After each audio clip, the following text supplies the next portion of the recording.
नमस्कार दोस्तों, किस्से कलाकारों के YouTube चैनल पे आप सभी व्यूअर्स का एक बार फिर से मैं अभिजीत भट्ट तहे दिल से स्वागत करता हूं। दोस्तों, निर्माता जीपी और डायरेक्टर रमेश सिप्पी की फिल्म शान का ये गीत यम्मा यम्मा, जो कि मोहम्मद रफी साहब और पंचम दा की आवाज में रिकॉर्ड किया गया है, तो बहुत सारे लोगों का ये मानना है कि पहले ये गाना किशोर दा ने गाया था और बाद में उस गाने को रफी साहब की आवाज से रिप्लेस किया गया।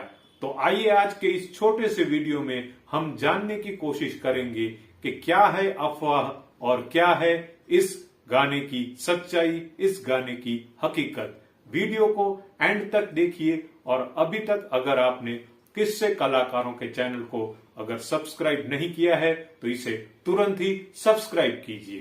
यम्मा यम्मा यम्मा यम्मा ये खूबसूरत समा।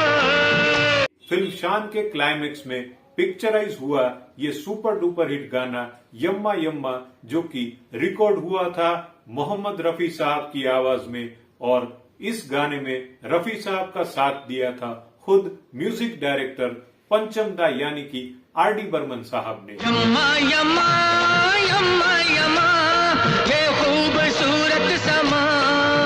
दोस्तों, आर.डी. बर्मन साहब के ही किसी और गाने की रिकॉर्डिंग थी जिसमें पंचम दा ने मोहम्मद रफी साहब को बुलाया था रिकॉर्डिंग के लिए, और वो रिकॉर्डिंग जब होनी थी उसी दिन मोहम्मद रफी साहब ने भेंडी बाजार, जो कि बम्बई का एक बहुत ही पुराना और फेमस एरिया है जहां मोहम्मद रफी साहब अपने शुरुआती दिनों में रहा करते थे, वहां एक फेमस हलवाई की दुकान थी। उस मिठाई को आर.डी. बर्मन साहब को खास खिलाने के लिए वो रिकॉर्डिंग से पहले उनसे गुजारिश करते हैं कि पंचम, ये मैं भेंडी बाजार से मेरी एक पसंदीदा मिठाई लेकर के आया हूँ, तो आप खाइए, आपको जरूर पसंद आएगी। पंचम दा भी खाने पीने के बहुत ही शौकीन थे। उन्होंने उस मिठाई को खाया और उसके बाद वो गाना रिकॉर्ड किया जिस गाने के लिए पंचम दा ने मोहम्मद रफी साहब को बुलाया था। उस मुलाकात के दौरान ही रफी साहब और आर.डी. बर्मन साहब की एक छोटी सी डिस्कशन हुई regarding this song of the movie शान, और इस गाने का जिक्र करते हुए आर.डी. बर्मन साहब ने रफी साहब को कहा था कि ये गाना आपसे गवाना है। दो हीरो है, अमिताभ बच्चन और शशि कपूर साहब। अमित जी के लिए मेरी आवाज रहेगी और शशि कपूर साहब के लिए आप प्लेबैक देना।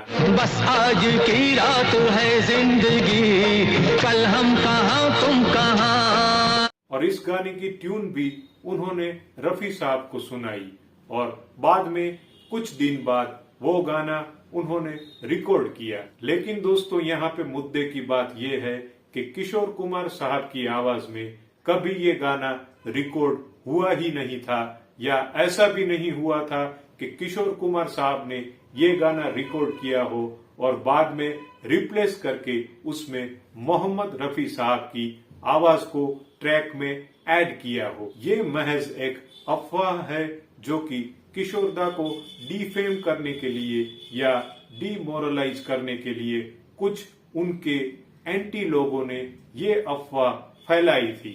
हालांकि किशोर कुमार साहब कोई भी गाना आसानी से गा सकते हैं और इस गाने को गाने में हमें नहीं लगता है कि किशोर कुमार कुछ कसर छोड़ते। कुछ लोगों का कहना है कि इस गाने की रेंज बहुत हाई थी, तो किशोर कुमार इस गाने को गा नहीं सके। दोस्तों, ये सारी बातें सुनकर हमें कभी कभी हंसी आ जाती है, क्योंकि किशोर दा एक ऐसे हरफन मौला कलाकार थे जिन्होंने हर तरह के गाने गाए हैं। ये कोई बताने की बात नहीं है कि हर रंग के गाने किशोर दा ने बखूबी निभाए हैं। जहां तक रेंज की बात है तो रेंज भी उनका बहुत ही बढ़िया था, और अक्सर म्यूजिक डायरेक्टर सिंगर्स की रेंज को मद्देनजर रख के गाना बनाते हैं। उसको अगर रेंज कम लगती है तो बढ़ा भी देते हैं, और उसको अगर रेंज अनकंफर्टेबल लगती है तो रेंज को, सुर को थोड़ा डाउन भी कर सकते हैं। उसमें कोई बड़ी बात उनके लिए नहीं होती है। लेकिन कुछ ऐसे लोग होते हैं जो कि दूसरे कलाकारों को नीचा दिखाने में कोई कसर नहीं छोड़ते हैं। रफी साहब को हम भी मानते हैं और रफी साहब की बहुत इज्जत करते हैं, लेकिन उसका मतलब ये नहीं है कि ये गाना किशोरदा नहीं गा सकते थे। एक और भी वजह हो सकती है, जो कि ये है कि जानू मेरी जान, जो कि शान फिल्म का गाना था, उस फिल्म में अमित जी को आवाज दी थी किशोर कुमार साहब ने और शशि कपूर साहब को आवाज दी थी मोहम्मद रफी साहब ने। जानू मेरी जान मैं तेरे कुर्बान।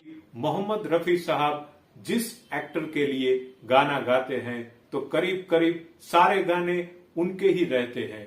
तो ये भी एक वजह हो सकती है कि शशि कपूर साहब के लिए अगर मोहम्मद रफी साहब गा रहे हो, जानू मेरी जान मैं तेरे कुर्बान, अमित जी के लिए कोई और सिंगर गाएगा तो किशोरदा हो सकते हैं, या आर.डी. बर्मन साहब जो कि खुद बहुत अच्छा गाते थे, उन्होंने कुछ अलग एक्सपेरिमेंट करने के लिए या इस गाने की सिचुएशन के हिसाब से सोचा होगा।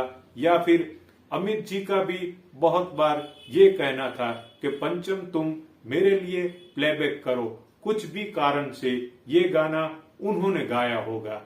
और ये कहना बिल्कुल ही झूठ और गलत है कि किशोरदा इस गाने को नहीं गा पाए या नहीं गा सकते।